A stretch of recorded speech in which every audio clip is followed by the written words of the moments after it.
Hi കൂട്ടുകാരെ, എല്ലാവർക്കും ടെക്ലോട്ടോപ്പിയുടെ അടുത്ത വീഡിയോയിലേക്ക് സ്വാഗതം. നമ്മളെല്ലാവരും എഴുതാറുണ്ടല്ലേ, പല ടൈപ്പ് പേനകൾ നമ്മൾ യൂസ് ചെയ്യാറുണ്ട്. ഫൗണ്ടൻ പേനകളുണ്ട്, അതുപോലെ തന്നെ ഫൈബർ ടിപ്പ് പേനകളുണ്ട്, ബോൾ പേനകളുണ്ട്. അതിൽ തന്നെ നമ്മൾ ഏറ്റവും കൂടുതൽ ഉപയോഗിച്ചിട്ടുണ്ടാവുക ചിലപ്പോൾ ബോൾ പേനകളായിരിക്കും. ബോൾ പേനകളിൽ തന്നെ 3 ടൈപ്പ് പേനകളുണ്ട്. അതിന്റെ ഉപയോഗം വ്യത്യസ്തമാണ്. അതിനെക്കുറിച്ചിട്ടാണ് നമ്മളൊന്ന് പറയാൻ പോകുന്നത്. ഇത് വളരെ ചെറിയൊരു അറിവാണ്, പക്ഷെ നിങ്ങൾക്ക് പേനകൾ ഇഷ്ടമാണെന്നുണ്ടെങ്കിൽ, ഇത്തരത്തിലുള്ള വീഡിയോസ് നിങ്ങൾക്ക് ഇഷ്ടമാണെന്നുണ്ടെങ്കിൽ നമ്മുടെ ചാനൽ ഒന്ന് സബ്സ്ക്രൈബ് ചെയ്യാൻ മറക്കല്ലേട്ടാ. പല പേനകൾ കൊണ്ട് എഴുതുമ്പോഴും പല ഫീലാണ്, റൈറ്റിംഗ് എക്സ്പീരിയൻസ് എന്ന് നമ്മൾ പറയും. എഴുതുന്ന സമയത്ത് പേന മാത്രമല്ല പേപ്പറും ശ്രദ്ധിക്കണം കേട്ടോ. മിനിമം ക്വാളിറ്റി ഉള്ള നല്ല പേപ്പർ നമ്മൾ എഴുതാൻ ഉപയോഗിക്കണം. ഈ ബോൾ പെൻസ് തന്നെ 3 തരത്തിലുണ്ട്. അതിൽ ഒന്നാമത്തെ ബോൾ പോയിന്റ് പേനകളാണ്, രണ്ടാമത്തെ ജെൽ പേനകളാണ്, മൂന്നാമത്തെ റോളർ ബോൾ പെൻസ് ആണ്. ഇതിനൊക്കെ മൊത്തത്തിൽ നമ്മൾ ബോൾ പെൻസ് തന്നെയാണ് പറയുക. അതിന് കാരണം എന്താണെന്ന് വെച്ച് കഴിഞ്ഞാൽ ഇതിന്റെയൊക്കെ റൈറ്റിംഗ് മെക്കാനിസം സെയിം ആണെന്നുള്ളതാണ്. ഒരു സോക്കറ്റിൽ 60% ഉറപ്പിച്ച് നിർത്തിയ ഒരു ബോൾ ഉണ്ടാവും, മിക്കവാറും ടങ്സ്റ്റൺ കാർബൈഡ് ബോൾ ഒക്കെ ആയിരിക്കും. അതിലേക്ക് മഷി ഇങ്ങനെ ചാനലുകളായിട്ട് ഒഴുകി വരും. നമ്മൾ പേപ്പറിൽ എഴുതുമ്പോൾ ഈ ബോൾ ഉരുളും, മഷി പേപ്പറിലേക്ക് പടരും. ഇതാണ് സംഭവം, വളരെ സിമ്പിൾ ആണ്. ആദ്യം നമുക്ക് ബോൾ പോയിന്റ് പേനകളെ കുറിച്ച് പറയാം. ഈ ബോൾ പോയിന്റ് പേനകൾ എന്ന് പറഞ്ഞാൽ ഏറ്റവും കോമൺ ആയിട്ട് നമ്മൾ യൂസ് ചെയ്യുന്ന ടൈപ്പ് പേനകളാണ്. ഇതിന്റെ ഒരു പ്രത്യേകത എന്ന് പറഞ്ഞാൽ ഇതിൽ ഓയിൽ ബേസ്ഡ് വിസ്കസ് ഇങ്ക് ആണ് ഉപയോഗിക്കുന്നത്. അപ്പൊ ഈ ഓയിൽ ബേസ്ഡ് വിസ്കസ് ഇങ്ക് ഉപയോഗിക്കുമ്പോൾ ഒരു ഗുണം എന്ന് വെച്ച് കഴിഞ്ഞാൽ ഇതിൽ നമുക്ക് ഏത് പേപ്പറിൽ വേണമെങ്കിലും, അതായത് ലോ ക്വാളിറ്റി പേപ്പറിൽ എഴുതാം, അതുപോലെ തന്നെ നമുക്ക് ഗ്ലോസി പേപ്പറിൽ എഴുതാം. കാരണം ഇത് ഓയിൽ ബേസ്ഡ് ആയതുകൊണ്ട് നമുക്ക് ഗ്ലോസി പേപ്പറിൽ എഴുതാൻ പറ്റും. പിന്നെ പെട്ടെന്ന് തന്നെ ഇതിന്റെ മഷി ഉണങ്ങും. അതുകൊണ്ട് തന്നെ ഈ സ്മഡ്ജിങ് ഉണ്ടാവില്ല, നമ്മളിങ്ങനെ കൈ കൊണ്ട് ഇങ്ങനെ എഴുതിയുമ്പോൾ ഇങ്ങനെ വരച്ച് കഴിഞ്ഞാൽ പരക്കില്ല, ആ ഒരു സംഭവം ഇതിന് കുറവായിരിക്കും. പിന്നെ ഇതിന്റെ മഷി തിക്കായതുകൊണ്ട് നമുക്ക് കുറച്ച് മഷി കൊണ്ട് തന്നെ കൂടുതൽ ദൂരം എഴുതാൻ പറ്റും. പക്ഷെ എന്തൊരു കുഴപ്പമെന്ന് വെച്ച് കഴിഞ്ഞാൽ ഈ മഷി തിക്കായതുകൊണ്ട് തന്നെ നമുക്ക് പ്രഷർ അധികം യൂസ് ചെയ്യേണ്ടി വരും. എഴുതാനായിട്ട് നമ്മൾ പ്രഷർ യൂസ് ചെയ്യേണ്ടി വരും കുറച്ചധികം. അപ്പോൾ ഒരുപാട് കൂടുതൽ എഴുതാനുള്ള സമയത്ത് ഈ ബോൾ പോയിന്റ് പെൻസ് അത്ര നല്ലതല്ല. കാരണം എന്ന് വെച്ച് കഴിഞ്ഞാൽ നമ്മൾ ഒരുപാട് പ്രഷർ ഉപയോഗിക്കുമ്പോൾ കൈ കഴക്കും ചിലപ്പോൾ. പിന്നെ ചില സമയത്ത് ഇതിന്റെ മഷിക്ക് ഒരു മണം ഉണ്ടാവും. അത് മിക്കവാറും ഇങ്ങനെ ലോ ക്വാളിറ്റി ഇങ്കിനാണ് മണം ഉണ്ടാവുക, അല്ലാത്തതിന് ഉണ്ടാവാറില്ല. ഓയിൽ ബേസ്ഡ് ആയതുകൊണ്ട് തന്നെ വേറൊരു ഗുണം എന്ന് പറഞ്ഞു കഴിഞ്ഞാൽ മിക്കവാറും ഇത് വാട്ടർ പ്രൂഫ് ആയിരിക്കും. നമ്മൾ വെള്ളം നനഞ്ഞതുകൊണ്ട് മഷി പരക്കില്ല.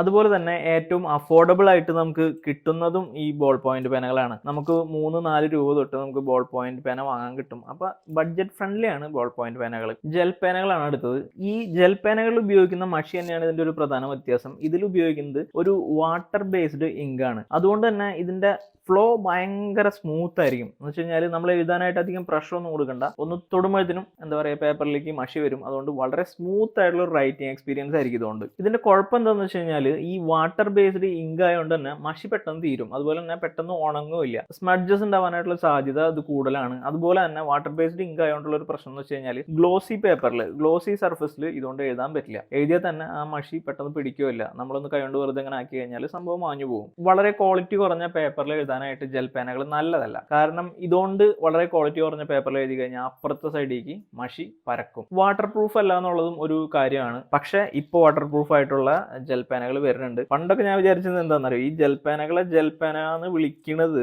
ഇതിൻ്റെ ഉള്ളിൽ ഇവിടെ ഒരു ജെല്ലുണ്ട് കണ്ടോ. ഇവിടെ ഈ ജെല്ലുള്ളതുകൊണ്ടാണ് ഇതിനെ ജെൽ പേന എന്ന് വിളിക്കുന്നതാണ്. അതുകൊണ്ടല്ല കേട്ടോ. കാരണം ഇത് വാട്ടർ ബേസ്ഡ് ഇങ്ക് ആയ കാരണം പെട്ടെന്ന് ഫ്ലോ ആവും പുറത്തേക്ക്. അങ്ങനെ ഒരു ഫ്ലോ വരാണ്ടിരിക്കാൻ, അതിനെ തടയാനാണ്, ഇതിന്റെ ഒരു റീഫില്ലിൽ നിന്ന് പുറത്ത് പോകാണ്ടിരിക്കാനായിട്ടാണ് ഈ ജെല്ല് വെച്ചിരിക്കുന്നത്. അത് പിന്നെ ആണ് എനിക്ക് മനസ്സിലായത്. ഓക്കെ, ഈ പിന്നെ അഫോർഡബിൾ ആണോ എന്ന് ചോദിച്ചു കഴിഞ്ഞാൽ 10 രൂപ തൊട്ട് നമുക്ക് ജെൽ പേനകൾ കിട്ടും. ഇപ്പോൾ ചിലപ്പോൾ 5 രൂപ തൊട്ട് ജെൽ പേനകൾ കിട്ടും. ബോൾഡ് ആൻഡ് ക്രിസ്പ് ആയിട്ട് എഴുതാൻ ആയിട്ട് ജെൽ പെൻ നല്ലതാണ്. റോളർ ബോൾ പെൻസ് എന്ന് പറഞ്ഞു കഴിഞ്ഞാൽ എളുപ്പം പറയുകയാണെന്ന് വെച്ച് കഴിഞ്ഞാൽ ഇതിന്റെ ടിപ്പൊക്കെ ഒരുപോലെ തന്നെയാണ്. പക്ഷെ ഇതിൽ പ്യുവർലി ഒരു വാട്ടർ ബേസ്ഡ് ഇങ്കാണ് ഉപയോഗിക്കുന്നത്. ശരിക്കും പറഞ്ഞു കഴിഞ്ഞാൽ ഒരു ഫൗണ്ടൻ പേനയുടെ മഷിയുടെ ഒഴുക്കുണ്ടല്ലോ, ഏകദേശം അതേ ഒഴുക്ക് കിട്ടുന്ന പേനകളാണ് റോളർ ബോൾ പെൻസ്. പ്രഷർ ഒന്നും കൊടുക്കാണ്ട് തന്നെ നമുക്ക് എഴുതാൻ പറ്റും. എത്ര അധികം എഴുതിയാലും കൈയൊന്നും ഒരിക്കലും ടയർഡ് ആവില്ല, കഴക്കില്ല. ജെൽ പേനകളെക്കാളും ഫ്ലോ കൂടുതലായിരിക്കും ഇതിന്. അതുകൊണ്ട് ജെൽ പേനേക്കാളും ഫാസ്റ്റ് ആയിട്ട് നമുക്ക് റോളർ ബോൾ പെൻ വെച്ച് എഴുതാൻ പറ്റും. അതിൻ്റെതായ വേറൊരു പോരായ്മ ഉണ്ട്. കാരണം വെച്ച് കഴിഞ്ഞാൽ ഒരിക്കലും ലോ ക്വാളിറ്റി പേപ്പറിൽ ഇത് ഉപയോഗിക്കുന്നത് നല്ലതല്ല. കാരണം മഷി പെട്ടെന്ന് പരക്കും. ഈ ബോൾ പേനകളിലെ അത്യാവശ്യം വില കൂടിയ ടൈപ്പാണ് ഈ റോളർ ബോൾ പെൻസ്.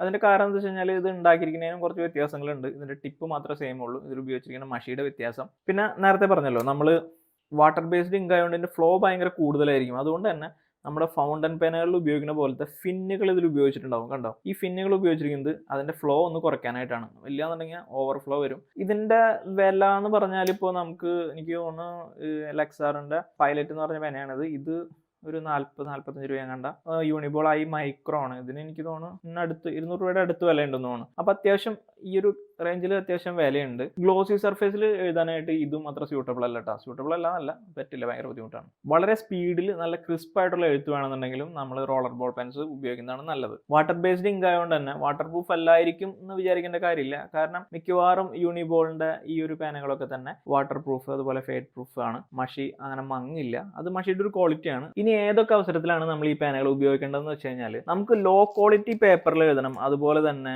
എന്താ പറയുക ഗ്ലോസി പേപ്പറിൽ എഴുതണം, അതുപോലെ തുണിയിലൊക്കെ എഴുതണം എന്നുണ്ടെങ്കിൽ, റഫ് ആയിട്ടാണ് നമ്മൾ ഉപയോഗിക്കേണ്ടി വരുന്നുണ്ടെന്നുണ്ടെങ്കിൽ ഏറ്റവും ബെസ്റ്റ് ബോൾ പോയിന്റ് പെന്നുകളാണ്. കാരണം ഇതിലൊരു ഓയിൽ ബേസ്ഡ് ഇങ്ക് ആയതുകൊണ്ട് നമുക്ക് ഈ പറഞ്ഞ സർഫേസിലൊക്കെ നമുക്ക് ഈസി ആയിട്ട് എഴുതാൻ പറ്റും. പിന്നെ അതുപോലെ തന്നെ വിലയും കുറവാണ്, ആ ഒരു ഗുണമുണ്ട്. അത്യാവശ്യം ക്വാളിറ്റി പേപ്പറിലാണ് എഴുതേണ്ടത്, ഒരു എക്സാം ഒക്കെയാണ് എഴുതുന്നത്, അതുപോലെ തന്നെ നമുക്ക് ഒരുപാട് സമയം കൈ കഴക്കാണ്ടൊക്കെ എഴുതേണ്ടി വരുന്നുണ്ടെന്നുണ്ടെങ്കിൽ അത്തരം അവസരങ്ങളിൽ നമ്മൾ ജെൽ പേനകൾ ഉപയോഗിക്കുന്നതാണ് ഏറ്റവും ബെസ്റ്റ്. കാരണം അധികം പ്രഷർ കൊടുക്കാണ്ട് വളരെ സ്പീഡിൽ നമുക്ക് എഴുതാൻ പറ്റും. പക്ഷേ ജെൽ പേനയുടെയും മഷി പെട്ടെന്ന് തീരും, അതുകൊണ്ട് അഡീഷണൽ പേനകൾ നമ്മൾ കരുതണം. ഇനി നല്ല ക്വാളിറ്റി പേപ്പറിലാണ് എഴുതുന്നത്, ഡയറി ഒക്കെയാണ് എഴുതുന്നത്, അത്യാവശ്യം എന്താ പറയുക ഒരുപാട് കാലം സൂക്ഷിച്ച് വയ്ക്കാനുള്ള ഡോക്യുമെന്റ്സ് ഒക്കെയാണ് എഴുതണമെന്നുണ്ടെങ്കിൽ അതുപോലത്തെ സംഭവങ്ങളൊക്കെ എഴുതാനായിട്ട് ഏറ്റവും ബെസ്റ്റ് നമുക്ക് റോളർ ബോൾ പെൻസ് ആണ്. അത്യാവശ്യം വരയ്ക്കുന്ന സമയത്ത് ഔട്ട്ലൈൻ ചെയ്യാനും നമുക്ക് ഇതുപോലെ റോളർ ബോൾ പെൻസ് ഉപയോഗിക്കാം. ഇതിൻ്റെ ഒരു ഗുണം എന്ന് വെച്ച് കഴിഞ്ഞാൽ പെട്ടെന്ന് ഫെയ്ഡ് ആവില്ല, അതുപോലെ തന്നെ നമുക്ക് ഒരുപാട് സമയം ടയർഡ് ആവാണ്ട് എഴുതാനും പറ്റും. നല്ല ക്വാളിറ്റി ഇങ്കാണ് ഇതിൽ വരുന്നത്. ഒരു കാര്യം പറയാൻ വിട്ടുപോയി, അധികകാലം സൂക്ഷിച്ചു വയ്ക്കേണ്ട ഡോക്യുമെന്റ് ഒന്നും നമ്മൾ ഇതുപോലെ നോർമൽ ബോൾ പെൻസ് ഉപയോഗിച്ച് എഴുതാൻ പാടില്ല കേട്ടോ. കാരണം എന്താ വെച്ച് കഴിഞ്ഞാൽ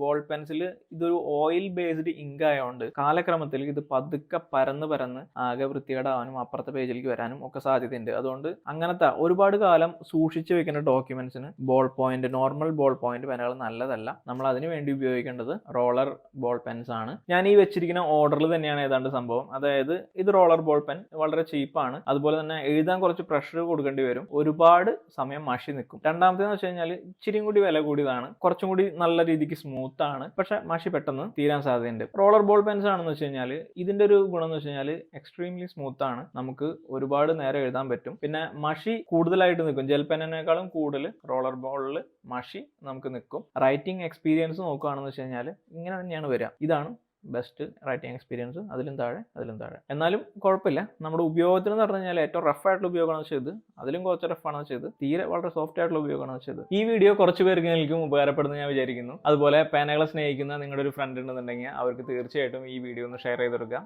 ഓക്കെ, അപ്പോൾ അടുത്ത വീഡിയോയിൽ വീണ്ടും കാണുന്നതായിരിക്കും. ബൈ.